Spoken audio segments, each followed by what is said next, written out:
Brothers and sisters, I count it a great blessing to be here with you. Irmãos e irmãs, que grande bênção estar com vocês. Richard L. Evans disse certa vez, é bom ser fiel, mas é melhor ser fiel e competente. Cumprimentos, tanto por sua fidelidade quanto por sua competência. E, em nome da liderança da Igreja, expresso nosso amor e gratidão por tudo o que fazem para abençoar a nova geração da Igreja de Jesus Cristo dos Santos dos Últimos Dias. Quero ler uma escritura que sugere um padrão. Encontra-se em Joseph Smith, História, e começarei pelo versículo 19. Suponho que todos vocês poderão recitar esses versículos de cor. Foi-me respondido que não me unisse a qualquer delas, pois estavam todas erradas. E o personagem que se dirigia a mim disse que todos os seus credos eram uma abominação à sua vista, que aqueles religiosos eram todos corruptos, que eles se aproximam de mim com os lábios, mas seu coração está longe de mim. Ensinam como doutrina os mandamentos de homens, tendo aparência de religiosidade, mas negam o seu poder. Pense na última parte do versículo 19, em relação às revelações contidas em Doutrina e Convênios.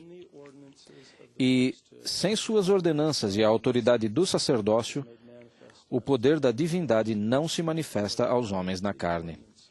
Pois, sem as ordenanças do sacerdócio, o poder da divindade não se manifesta.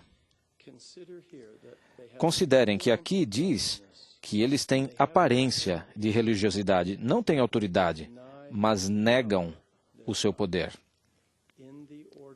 Nas ordenanças do santo sacerdócio, o poder da divindade se manifesta. E o que é o poder da divindade? As bênçãos da expiação. Sem as ordenanças, não pode haver acesso às bênçãos da expiação. Assim, mesmo na primeira visão, há uma perspectiva, uma previsão do sacerdócio e da restauração das chaves e ordenanças que dão acesso às bênçãos da expiação. No versículo 20 agora. Novamente me proibiu de unir-me a qualquer delas, e muitas outras coisas disse-me, as quais não posso, no momento, escrever. Quando tornei a voltar a mim, estava deitado de costas, olhando para o céu. Quando a luz se retirou, eu estava sem forças. Mas, tendo logo me recuperado em parte, fui para casa. Observem, ele acabou de ter a experiência no bosque sagrado, está fraco, e a primeira coisa que faz é ir para casa.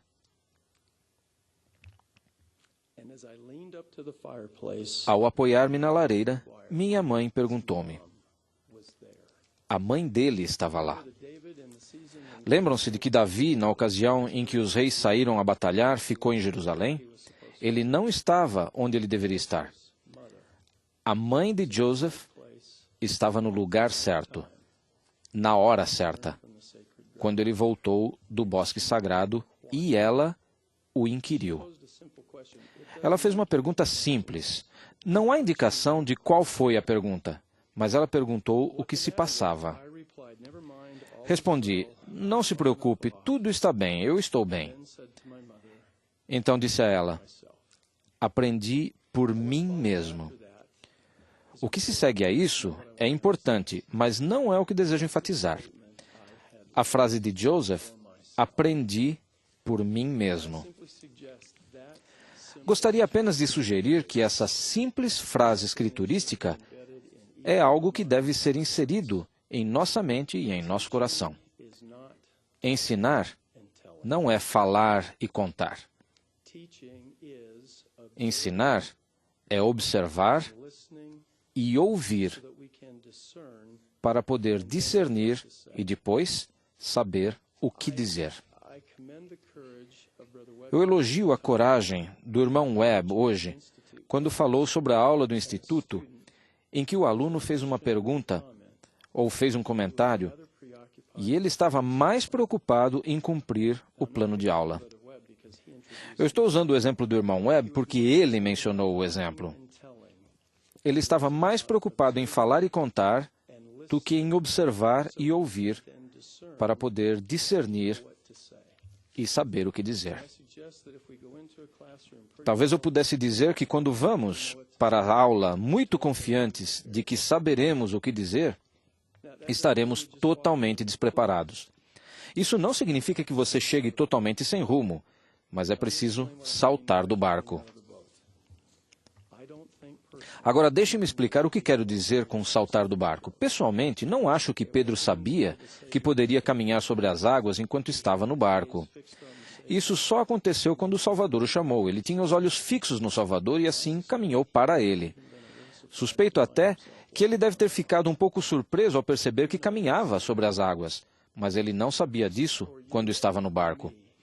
Então, para vocês e para mim, como educadores religiosos, temos de saltar do barco.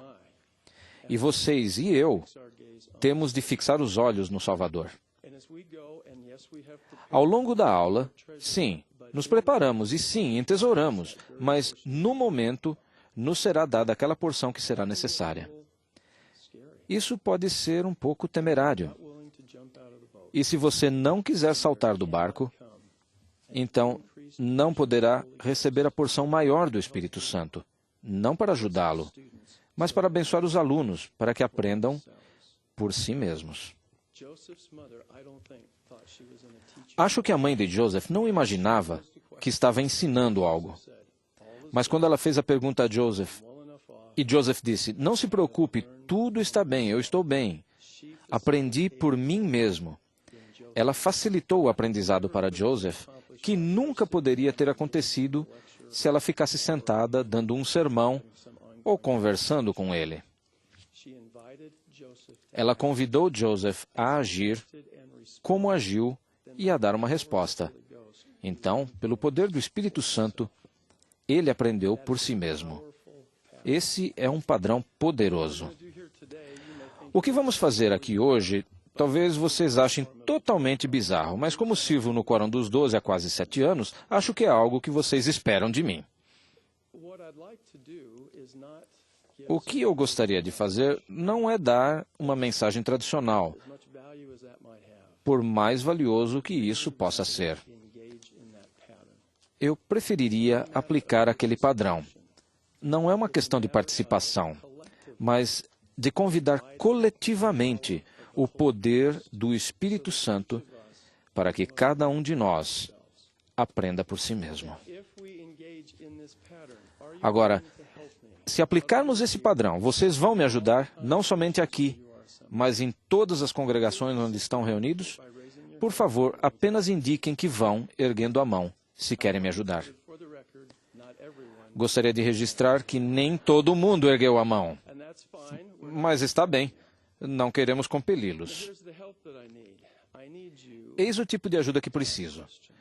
Preciso que façam perguntas. A própria ação de perguntar requer o exercício da fé em Cristo. Joseph definiu a fé como o princípio de ação e de poder em todos os seres inteligentes. Observem então a sequência no padrão. Ao agir, o poder aparece. A maioria de nós ora pelo quê? Pelo poder para podermos agir. Adivinhem, essas orações muitas vezes não são respondidas. Você tem de agir de acordo com o que sabe ser verdade e assim o poder vem. É por isso que Nefe disse, e fui conduzido pelo Espírito, não sabendo de antemão o que deveria fazer. Ele foi em frente e a inspiração veio. Ele não teve a inspiração em uma tenda no deserto com cada jota e cada tio revelado para que ele pudesse saber o que fazer. Então, irmãos e irmãs, estou em pé no barco, pronto para pular na água. E a razão pela qual preciso de sua ajuda é que quando eu pisar na água, só poderei caminhar se vocês me ajudarem. Agora, as perguntas que peço que façam são perguntas inspiradas. Uma pergunta inspirada é sugerida pelo Espírito Santo e é específica para a pessoa a quem você faz a pergunta ou para o tópico sobre o qual se centra a discussão. Ao viajar pelo mundo, com frequência convido as pessoas a fazerem perguntas e simplesmente digo a elas: todas as perguntas são boas. Provavelmente você reluta em levantar a mão em uma transmissão mundial e fazer uma pergunta a um membro do Quórum dos 12. Minha recomendação é: vençam essa relutância. Estamos coletivamente convidando o Espírito Santo a ser o professor. Eu não sou o professor é o Espírito Santo. Eu nunca poderia lhes ensinar nada, mas o Espírito Santo pode. O próprio fato de vocês estarem querendo ajudar é o início do exercício da fé. Com o tempo que temos, só poderemos responder a algumas perguntas. E então, talvez pensem, bem, por que gastar esse tempo se só pode responder a 4 ou 5 perguntas? Porque as minhas respostas não importam. Se você estiver agindo mental e espiritualmente, se estiver pensando, orando e ponderando, procurando uma pergunta, eu não precisarei indicá-lo. O Espírito Santo começará a ajudá-lo a obter por si mesmo a resposta para a pergunta que você fizer. Assim, é muito mais importante que você haja para começar a perguntar. Não é importante que você seja indicado para perguntar e que eu responda. De fato, eu sugeriria que se você for um dos que é indicado, seu desafio é maior, porque talvez você ouça o que eu disser e ache que, de certa forma, há aí uma resposta, em vez de ficar focado no que o Espírito Santo lhe está ensinando para que você aprenda por si mesmo. Toda pergunta é boa, mas algumas perguntas são melhores do que as outras. Vou dar-lhes 2 exemplos. Elder Bednar, onde está a espada de Labão? Resposta, não sei e isso não importa. Próxima pergunta. Segundo exemplo de pergunta, irmão Bednar, você é um dos 14 homens que estavam na sala quando o presidente Monson tornou-se o profeta, vidente e revelador e presidente da Igreja de Jesus Cristo dos Santos dos Últimos Dias. Pode nos dizer algo sobre como Deus prepara e chama um profeta? Algo que nos ajude a ouvir mais plenamente e a dar ouvidos aos ensinamentos do presidente Monson? Ambas as perguntas são boas, mas uma é muito melhor do que a outra. A segunda é um exemplo de uma pergunta inspirada. Há apenas 14 pessoas na Terra que podem respondê-la, que possuem as chaves. Uma dessas pessoas está aqui hoje. Esse é o exemplo de uma pergunta na qual um membro do Quórum dos 12 pode ser capaz de ajudá-lo. Estão prontos para trabalhar? Nossa, que resposta fraca. Eu estou me afogando aqui. Estão prontos para trabalhar? Ah, vocês aprendem rápido. Muito bem. Temos aqui algumas pessoas com microfones. Tem um iPad e no meu iPad já recebo perguntas de algumas pessoas. Elas aparecem na minha tela e posso dar uma olhada nelas e escolher as perguntas de pessoas que as estão enviando de outros locais. Vamos começar com uma pergunta deste local. Por favor, levante a mão para que alguém leve um microfone até você. Por favor, se puder, fique em pé. Será melhor.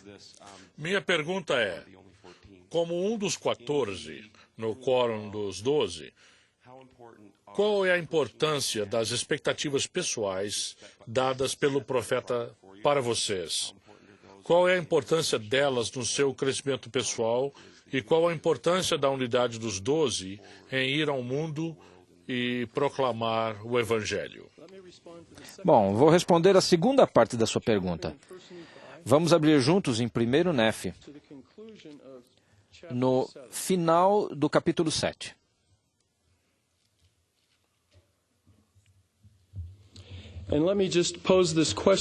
Ajude-me a fazer esta pergunta para você pensar enquanto lemos esses versículos.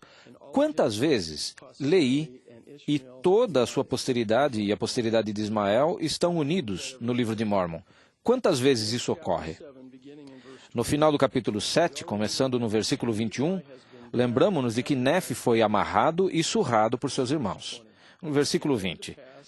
E aconteceu que ficaram tão pesarosos por causa de sua maldade, que se curvaram diante de mim e suplicaram que eu lhes perdoasse o que haviam feito contra mim. Sabem o que eu teria feito se eu estivesse nessa situação? Eu diria, vocês fiquem aí onde estão.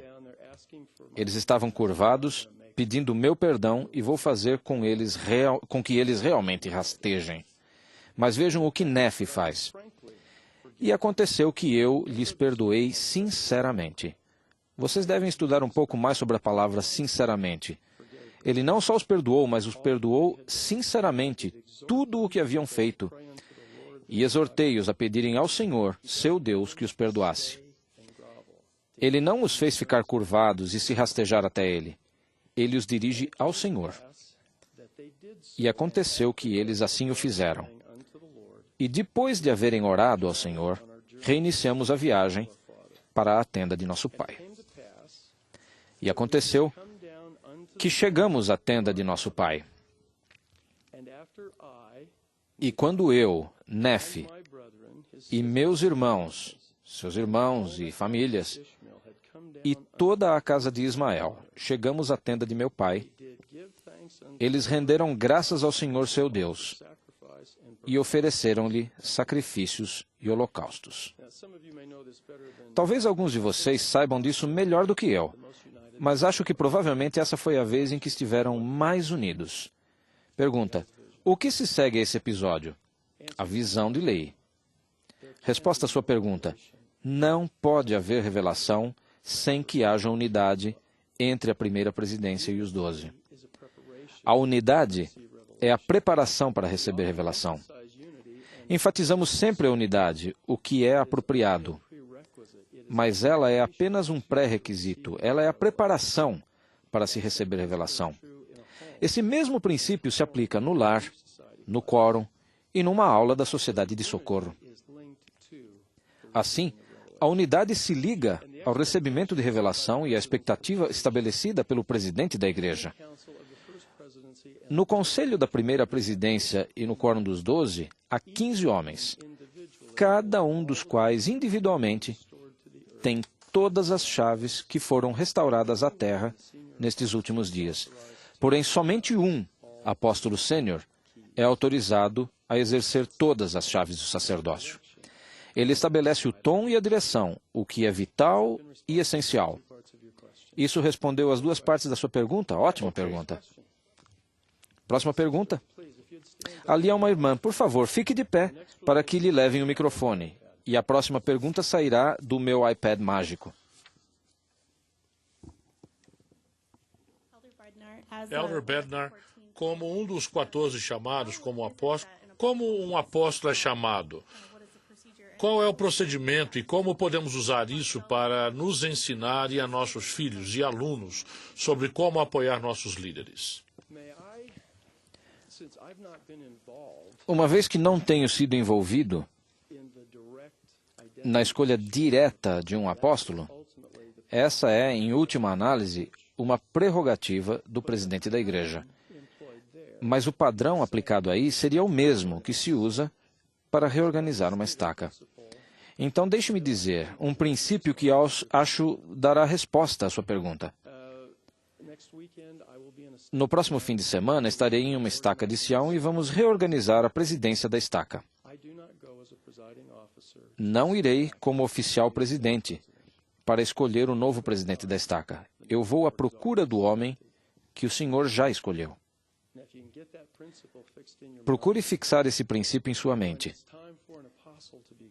Quando chega a ocasião de se chamar um apóstolo, o presidente da igreja não escolhe alguém. Ele encontra o homem que o Senhor tem preparado para que seja chamado, designado e mandado a ir em frente e fazer a obra. As experiências que tenho tido ao longo de muitos anos nesse processo de reorganizar presidências de estaca, a forma como ocorre em cada estaca é diferente, mas o padrão é sempre o mesmo. Às vezes é muito rápido, às vezes leva muito tempo e exige trabalho árduo para encontrar o homem. Mas ele sempre é encontrado. Não o escolhemos. O presidente da igreja dirige o padrão e o processo pelos quais novos membros do Quórum dos 12 são chamados, mas é exatamente esse mesmo princípio e exatamente esse mesmo padrão. Isso responde à sua pergunta? Você está balançando a cabeça querendo dizer que ainda falta algo? Como podemos ensinar nossos filhos e apoiá-los mesmo quando não concordam para que possam sentir o poder de seus líderes por meio do Espírito Santo?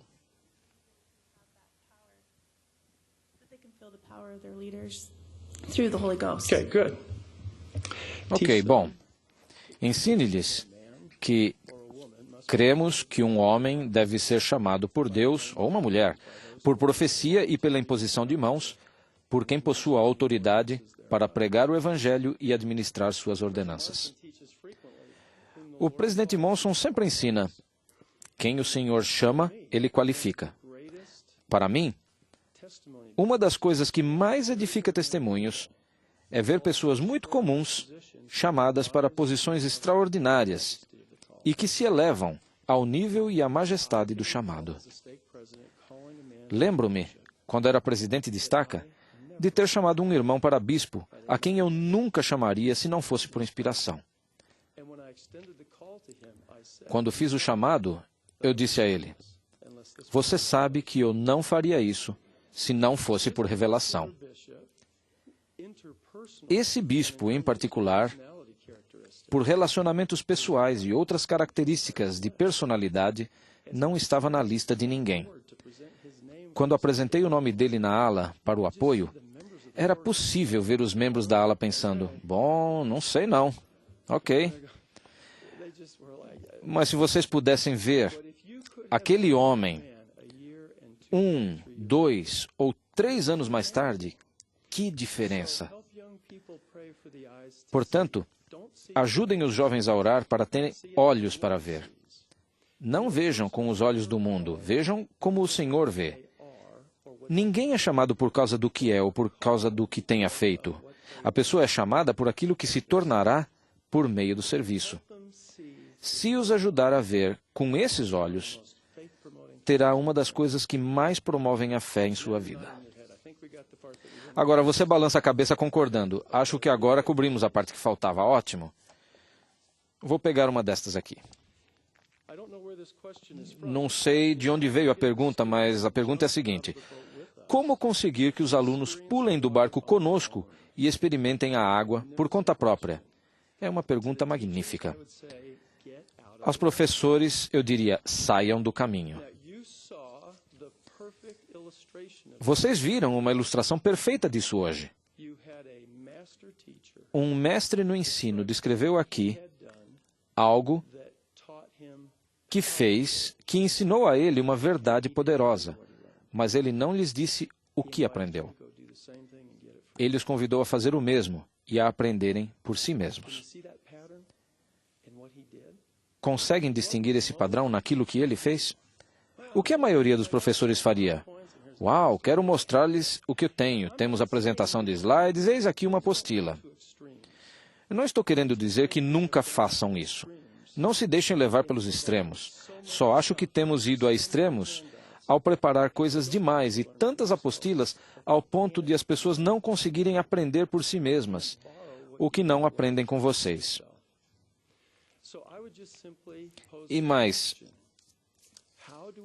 eu simplesmente faria esta pergunta: como convidar os jovens a aprender por si mesmos? Vou lhes dar apenas 1 ou 2 exemplos.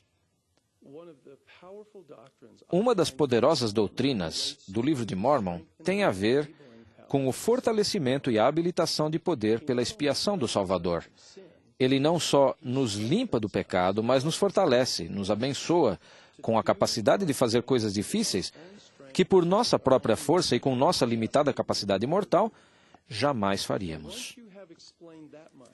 Depois de ter explicado isso, se alguém não estiver familiarizado com esse poder fortalecedor e capacitador da expiação, essa pessoa vai ter fome e sede de mais. E há o perigo de dar-lhes mais em excesso.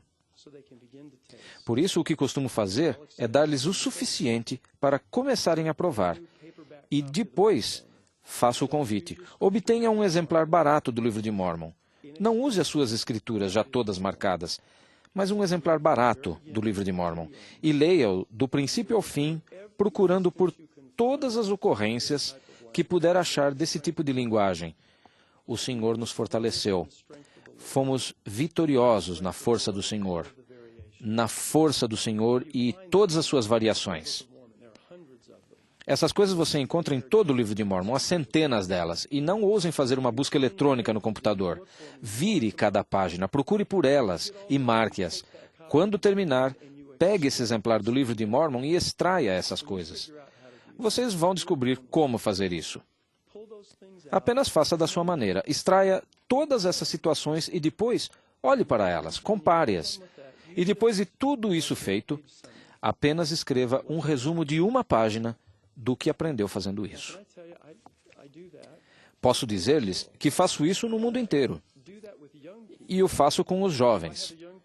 Se um jovem me faz uma pergunta e essa pergunta vai nessa direção, levando o assunto, dou-lhe meu cartão de visitas e digo: se você fizer isso, e não estou forçando nada, mas se fizer isso, você me manda uma cópia do seu resumo de uma página? Eu não vou corrigir o seu resumo. Não vou publicá-lo. Eu estou interessado apenas em ver o que você aprende ao fazer isso. A minha secretária está aqui. Eu devia pedir a ela que subisse aqui e lhe contasse sobre as cartas que recebemos de jovens que aceitaram esse convite. Se eles não aceitam o convite, não posso ajudá-los da mesma maneira. E aí, dependendo do conteúdo da carta, pode haver algo mais que me inspire a fazer para ajudar aquele jovem a aprender mais sobre a expiação. Eu estava com um grupo de presidentes de missão uma vez e falávamos sobre um assunto específico. A esposa de um deles tinha passado a noite anterior em claro. Na manhã seguinte, ela veio toda animada para o jejum e disse: Elder Bednar, veja. Ela tinha trabalhado com as Escrituras e aprendido essa coisa magnífica. E ela estava tão animada e desejosa de fazer cópias e distribuí-las para todos os missionários. Ela perguntou: o que acha de eu fazer isso? Eu disse: acho que é a coisa mais tola que você faria. E ela ficou só olhando para mim. Eu disse: isso é seu. Você não pode dá-lo aos missionários. Ajude os missionários a obter o mesmo por si mesmos. Espero que isso responda à pergunta, porque não posso saber quem perguntou para saber.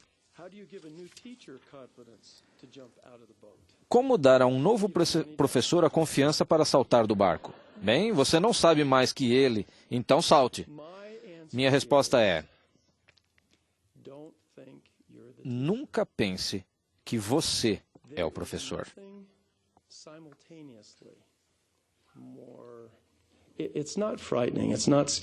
Não é atemorizante, não é medonho. Só é preciso exercer alguma fé para saltar do barco.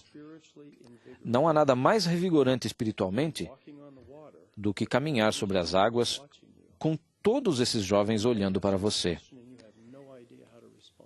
E se lhe fizerem uma pergunta e você não tiver ideia de como responder, faça exatamente o que as Escrituras dizem. Abra a boca e ela se encherá. E muitas vezes você dirá coisas que nunca lhe ocorreram antes. Essa é uma experiência notável. Eu diria a um professor novo que se ele começar direto dessa maneira, ele continuará nesse curso durante toda a sua carreira.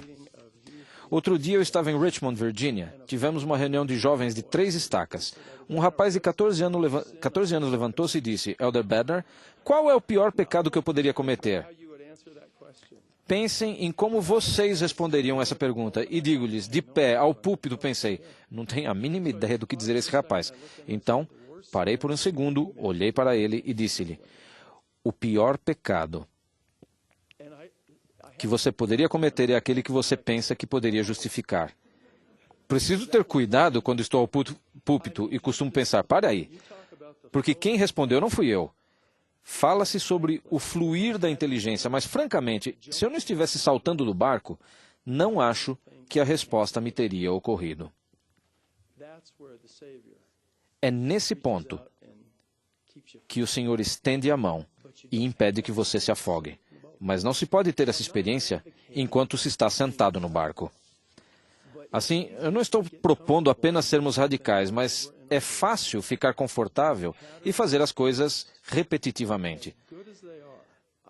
Não digo nada que seja crucial ou negativo, mas os padrões do passado podem não ser adequados para o desafio do futuro. E se não estivermos nos esforçando para agir, para que o poder nos advenha, acho que não podemos adequadamente ensinar alguém a fazer isso em casa, no seminário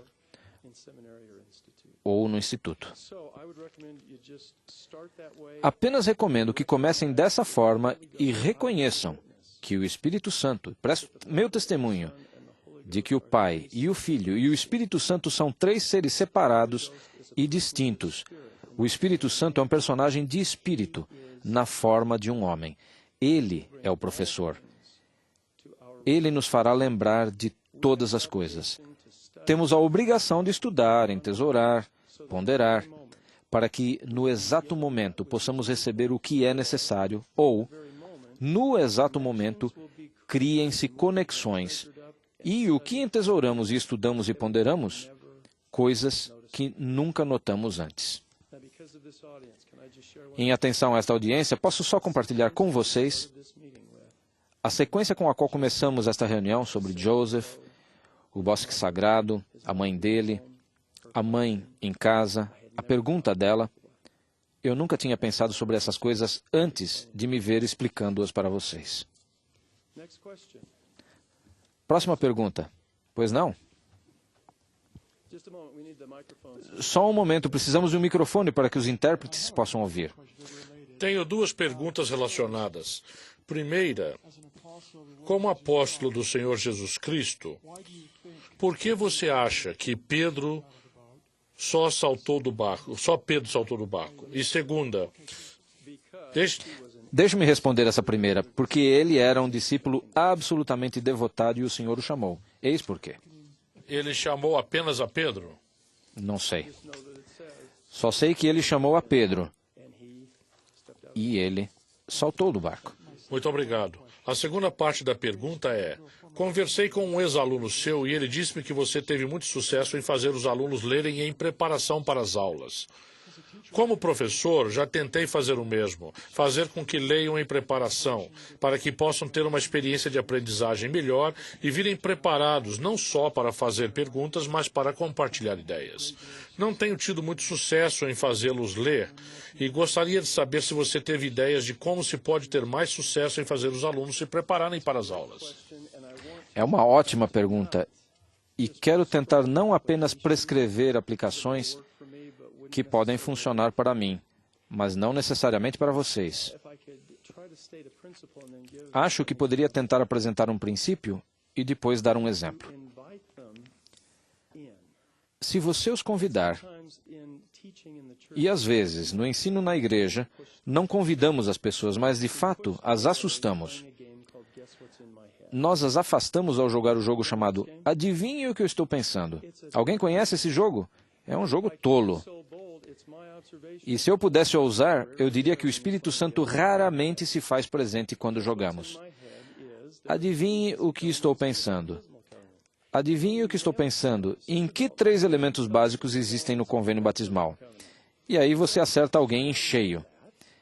Irmã Dalton, fiquem de pé e diga-nos os 3 elementos do convênio batismal. Bom, a irmã Dalton sabe a resposta, até ser chamada por um membro do Quórum dos 12 em uma transmissão mundial. Aí ela não consegue lembrar nem o próprio nome. Então a gente põe as pessoas na enrascada e depois tentamos ajudar. Vamos lá, irmã Dalton, sabemos que você é capaz. Jogou-a na panela e acendeu fogo. Em seguida, o professor inexperiente refaz a pergunta de 16 modos diferentes. Aí o pobre aluno fica totalmente confuso pensando, ok, me confundi na primeira pergunta e tem agora várias outras. Eu estou quase em pânico e não consigo me lembrar de nada. Assim, nós os afastamos de nós. Se você ler um versículo e simplesmente fizer uma pergunta que os convide a participar, o que se destaca para você nesse versículo? O que você aprende com esse versículo? Ao pensar nesse versículo, algo nele o leva a pensar que ele o influenciaria na maneira de fazer as coisas no dia a dia? Esses são apenas exemplos, mas não há respostas corretas ou erradas. Você não apenas está abrindo as respostas, você está tentando descobrir em que ponto está o aluno em termos de O que você acha desse versículo? Ou o que se destaca para você? Enquanto você ouve, observa e discerne durante a fala do aluno, o Espírito Santo está ajudando a saber em que direção seguir. Outra coisa, às vezes penso, sem ser dogmático ou rígido, nossas expectativas em relação aos jovens não são altas o suficiente. E acho que não é ser irreal, mas é razoável dizer aos alunos: vocês têm tanta responsabilidade pelo sucesso de todo o nosso aprendizado nesta classe quanto eu. De fato, sua responsabilidade é maior. Eu virei preparado todo dia para ajudar a fazer desta uma grande experiência de aprendizado para que vocês possam aprender por si mesmos, mas vocês têm de fazer o mesmo. Dessa forma, você os ajuda a entender isso e lhes dá responsabilidade. Você não os maltrata, não lhes enche a paciência, mas apenas os faz saber qual é a sua expectativa. E se eles vierem... Meus alunos, quando eu ensinava uma aula de religião, eu não ficava só falando para eles. Eu não chegava e dizia: eis as 3 coisas que vocês precisam saber sobre o que o presidente Harold B. Lee ensinou nesta mensagem. Isso eles podem aprender por si mesmos. Eles são de fato os jovens que foram reservados para estes últimos dias. Então vamos parar de dizer-lhes isso e de tratá-los dessa maneira e vamos esperar que tenham sucesso. E se o fizermos, se pararmos de afastá-los de nós, isso é o que eu quis dizer com os professores saírem da frente. Vai ser um pouco estranho, será um pouco doloroso, mas a estranheza e a dor os ensinarão que você não está brincando com o sucesso deles. Acredito que eles terão sucesso. Me diga se isso respondeu sua pergunta. Maravilhoso, muito obrigado. Obrigado. Ok. Deixe-me pegar outra pergunta aqui.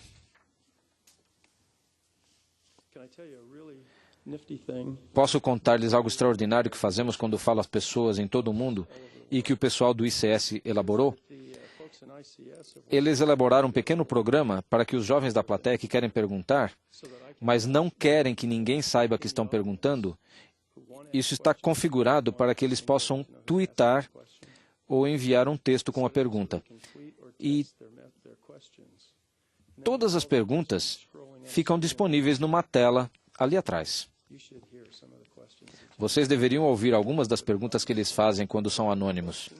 São perguntas da alma.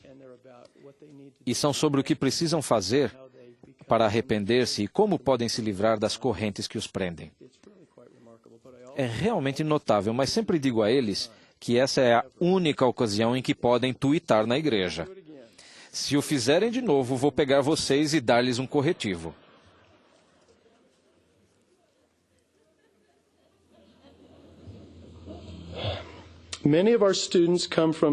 Muitos de nossos alunos vêm de famílias divorciadas e ficam muito preocupados quando alguns filhos são selados a pais diferentes.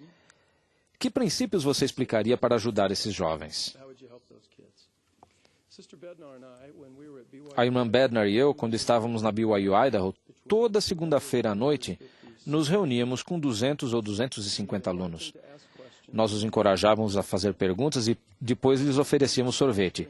Eles vinham por causa do sorvete, mas toleravam a sessão de perguntas e respostas. Acho que a pergunta mais comum nos 7 anos e meio dessa atividade, com 40 ou 50 mil alunos, era a seguinte: irmão e irmã Bednar, meus pais foram selados no templo, mas se divorciaram. Se não deu certo para eles, por que devo achar que vai dar certo para mim? E como posso confiar o suficiente em alguém para amar essa pessoa? Toda semana havia uma pergunta como essa. Um princípio simples que acho que ajudou a alguns deles foi: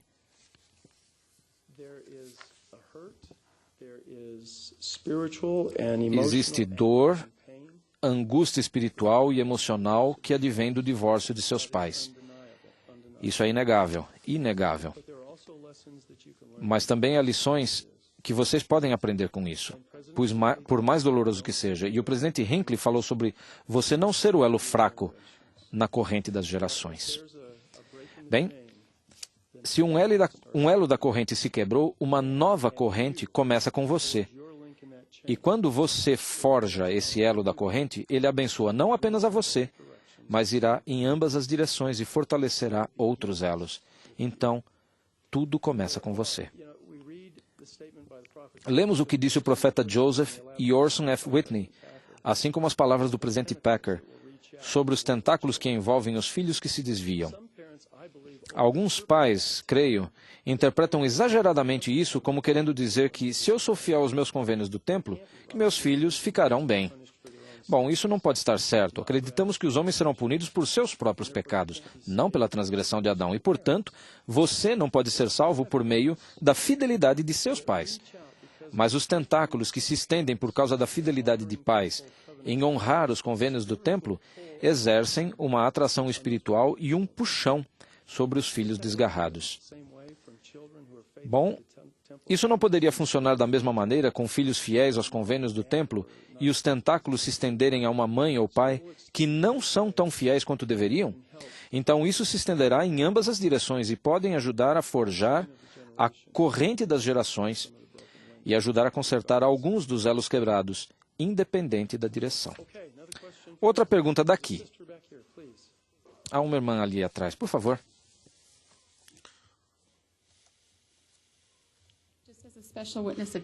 Como testemunha especial de Cristo, me pergunto se você poderia compartilhar conosco seu testemunho dele e como o obteve. Farei isso. Quero terminar este segmento da transmissão com o meu testemunho, mas vou descrever como o obtive. Eu caminhava por dias e dias nebulosos.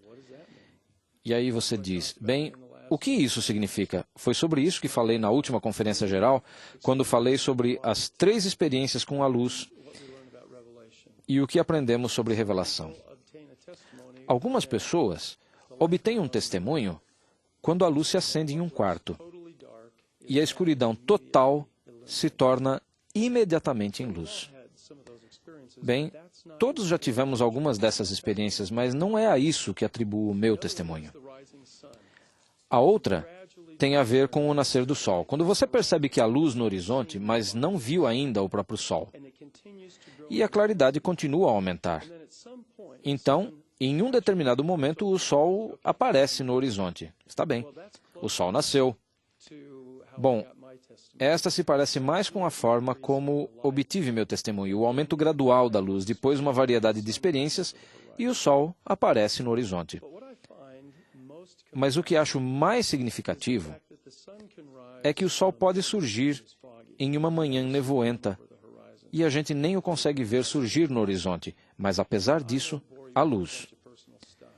Não vou perturbá-los com muitos detalhes pessoais, mas ao refletir sobre a minha vida agora, depois de obter meus títulos de pós e ter assumido o meu primeiro cargo em uma universidade, isso não fazia sentido. Mas ainda assim parecia mais ou menos certo. Moroni não apareceu. Não recebemos um e-mail do céu.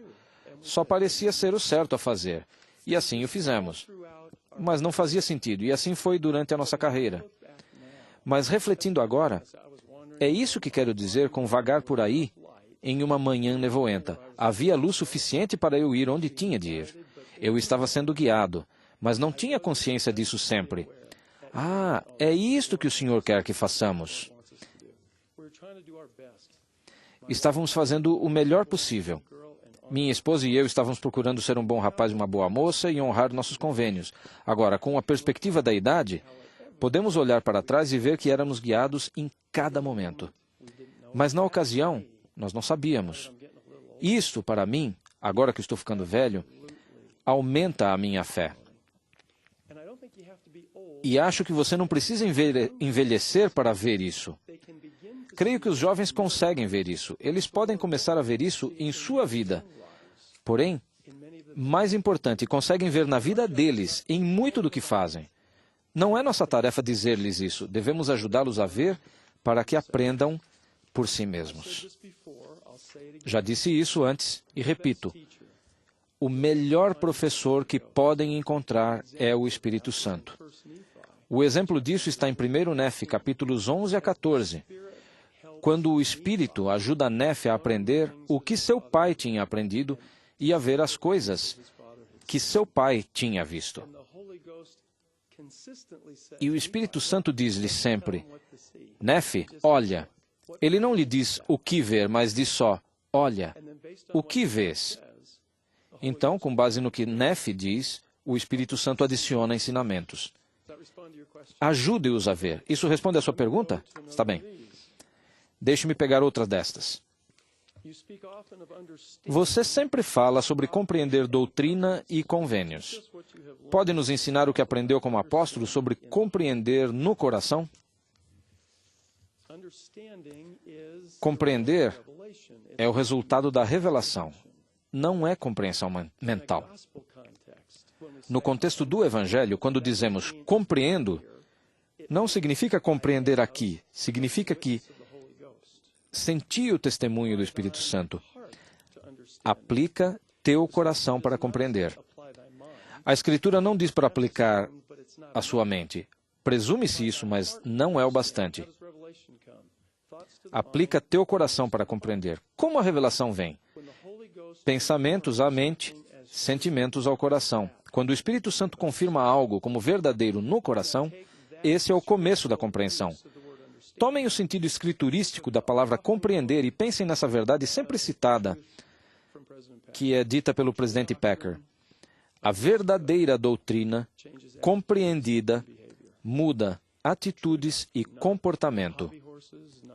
A verdadeira doutrina, não doutrinas de cavalos nem opiniões pessoais. Doutrina verdadeira, simples e básica, que é confirmada como verdade no coração pelo poder do Espírito Santo, muda atitudes e comportamento. Não a doutrina que conhecemos. Muitas pessoas conhecem doutrina, mas não a entendem. Elas as têm aqui, não aqui. Ilustração. Se um homem não faz visitas de mestre familiar, como consertamos isso? Reorganizamos as duplas de mestres familiares e nada acontece. E aí fazemos de tudo em termos de aplicação. Homens que não fazem as visitas não compreendem a doutrina do ensino familiar. É simples assim. A doutrina responde o porquê. E quando sabemos porquê, e isso é confirmado no coração como verdade pelo poder do Espírito Santo, adivinhem, esse homem fará as visitas. Não creio que haja homens preguiçosos na igreja. Acho apenas que a maioria dos homens não conhece a doutrina. Talvez a conheçam, mas não a compreendem. Eis uma experiência exemplar. Tomem 100 portadores do sacerdócio, designem-lhes as visitas, coloquem-nos em uma sala e digam: qual é a razão doutrinária do ensino familiar? O que dirão? Se derem a cada um uma folha de papel e disserem: escrevam a razão doutrinária do ensino familiar e se puderem adicionar umas escrituras, façam-no. Eu já fiz isso. Sabem o que obtemos? 100 respostas diferentes. Não muitos vão responder: faço as visitas para vigiar, estar com os membros e fortalecer as pessoas que visito. Essa é a obrigação do mestre. É por isso que fazemos visitas familiares. Vigiar, estar com eles e fortalecê-los. Aí, quando o homem conhece e entende isso, porque a sua verdade é confirmada pelo poder do Espírito Santo, sabem o que acontece? Esse homem fará as visitas. Então, qual é a primeira coisa que queremos fazer? Vamos enviar os sumos conselheiros para discursar sobre as razões doutrinárias do ensino familiar. Vamos ao quórum de elders e dizemos a eles o mesmo, e adivinhem, também não funciona. A pergunta é: o que poderíamos fazer para ajudar os irmãos a aprenderem a doutrina por si mesmos? Mas isso exige esforço. Temos de estar presentes. Mas não basta falar para eles. Não falem sobre isso apenas. Observem, escutem e discernam para saber o que dizer, para que aprendam por si mesmos, exatamente como aconteceu com Joseph. Estão acompanhando ou não? Irmão Bednar, depressa. Vocês estão bem? Quero fazer algo bem rápido, mas não sei se a câmera pode se deslocar. Sejam bastante francos conosco, está bem? Quantos aqui tinham uma pergunta que não puderam fazer publicamente? Tinham uma pergunta em mente ou no coração. Não a formularam. Ela não foi tirada do meu iPad mágico, nem ninguém a fez, mas essa pergunta foi respondida. Poderia levantar a mão se isso lhe aconteceu? Mantenham as mãos erguidas um pouco, por favor. Olhem ao seu redor. Quantas mãos? Vamos reconsiderar isso. Estamos falando há uns 50 minutos. Só cobrimos talvez 6 ou 7 perguntas. Porém, dezenas de perguntas foram respondidas pelo poder do Espírito Santo, porque vocês estão agindo e não meramente recebendo a ação. Começa, eu vou ajudá-los. Quando mental ou espiritualmente, não é participar. Por favor, não usem a linguagem do mundo. Tem a ver com ser agentes que exercem arbítrio moral para agir de acordo com os ensinamentos de Cristo, para que o poder do Espírito Santo venha e ensine, o que nos capacita a aprender por nós mesmos aquilo que ninguém poderia nos ensinar. Próxima pergunta. Pois não.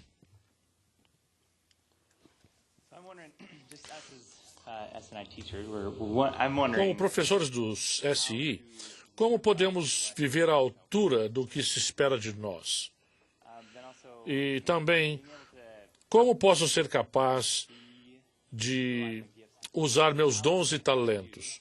Observei que você tem muita fé no Salvador e, sendo apóstolo, como você desenvolveu seus dons e talentos em seu chamado? Elder Johnson, é um convite. Você gostaria de responder a primeira parte da pergunta dele sobre como viver à altura de sua posição e responsabilidade como professor? Por favor. Obrigado, Elder Bednar. Acho que essa é bem simples. Você tem instruções e diretrizes muito claras provenientes da Junta de Educação, por meio do administrador, etc. Você conhece a comissão, o objetivo e conhece a ênfase de ensino e de aprendizado. Essas são as áreas em que podemos seguir com clareza e cumprir o que nos é pedido. Você conhece as expectativas a respeito de viver o Evangelho. Elas são muito claras, têm a ver com nossa vida pessoal e termos o Espírito em nossa vida o suficiente para saber em que precisamos melhorar. Se ouvirmos e não descartarmos a visão que vem da junta dos profetas, videntes e reveladores, por meio dos seus administradores, e a seguirmos, vamos cumprir o que nos foi pedido. E pensei no que foi dito hoje sobre viver à altura do que se espera de nós em nossa designação específica. Uma das coisas que atrapalham é ficarmos olhando para as designações alheias, seja desejando-as ou tentando explicar como os outros podem melhorar suas designações, em vez de olharmos para nós mesmos.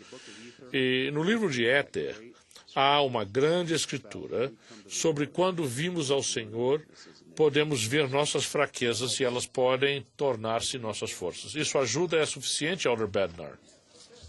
Pergunte a ele.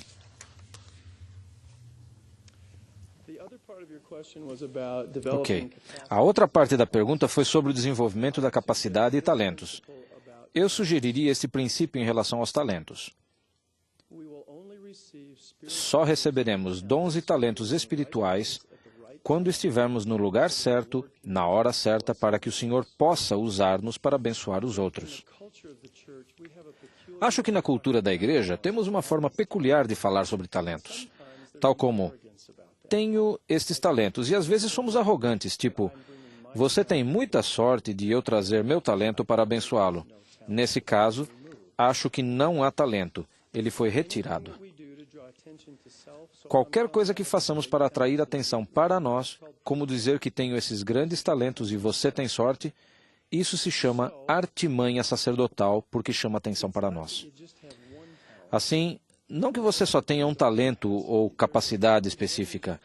Há uma grande variedade de talentos e capacidades com os quais o Senhor pode abençoá-lo por você estar no lugar certo, na hora certa, e esse talento vai ser usado para abençoar alguém. Só os possuímos para sermos os condutos por meio dos quais Deus pode abençoar as pessoas.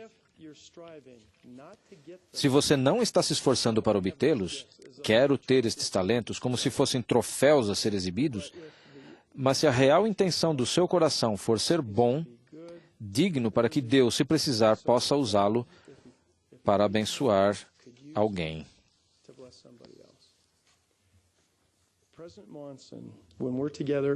O presidente Monson, quando estamos no templo juntos às quintas-feiras, diz: ninguém, nem sei se a própria filha dele sabe quantas visitas ele faz. E acho que você não sabe quantas, sabe? E ele fala de uma ou duas visitas e quase sempre conclui dizendo: não há sentimento melhor do que saber que Deus confiou em mim para ser a resposta a uma oração. Então, você só os obtém, os dons e talentos espirituais, se Deus puder confiar em você. Que você viva de tal forma a estar no lugar certo, na hora certa, e que possa ser o conduto pelo qual esse dom ou talento abençoe alguém. Isso responde à sua pergunta? Ok. Irmãos e irmãs, nosso tempo está acabando.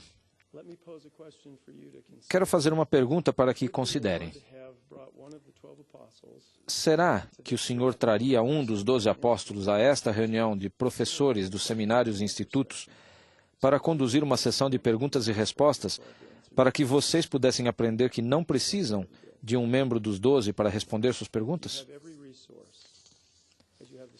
Vocês têm todos os recursos, vocês têm as Escrituras, têm acesso à casa do Senhor e o dom do Espírito Santo. Qualquer pergunta que tenham, linha sobre linha, preceito sobre preceito, se esperarem no Senhor, sempre obterão uma resposta.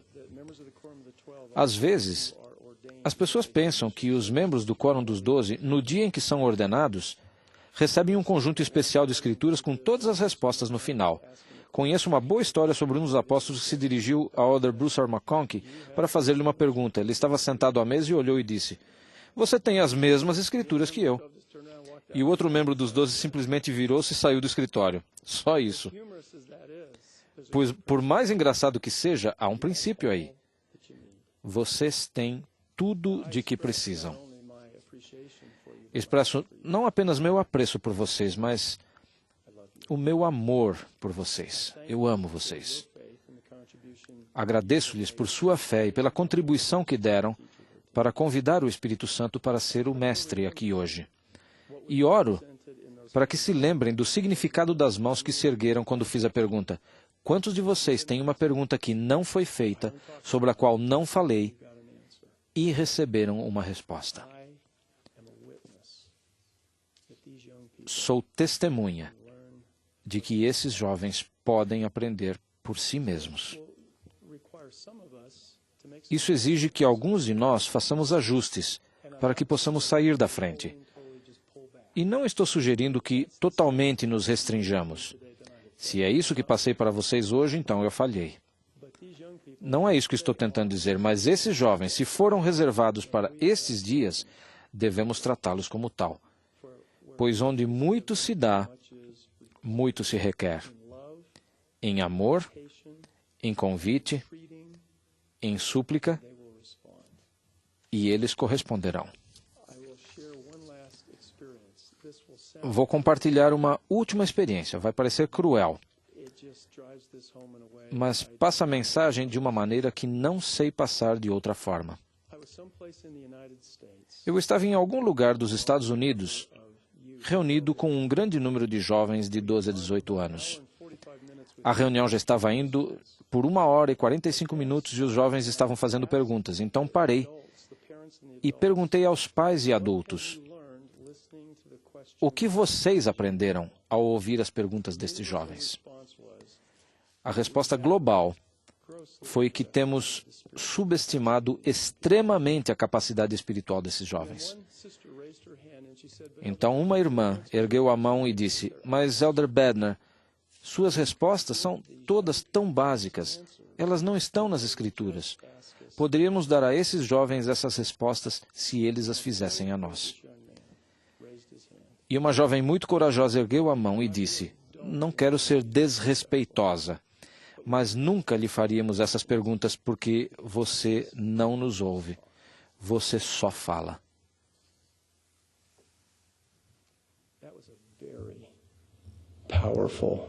Foi um momento extraordinário.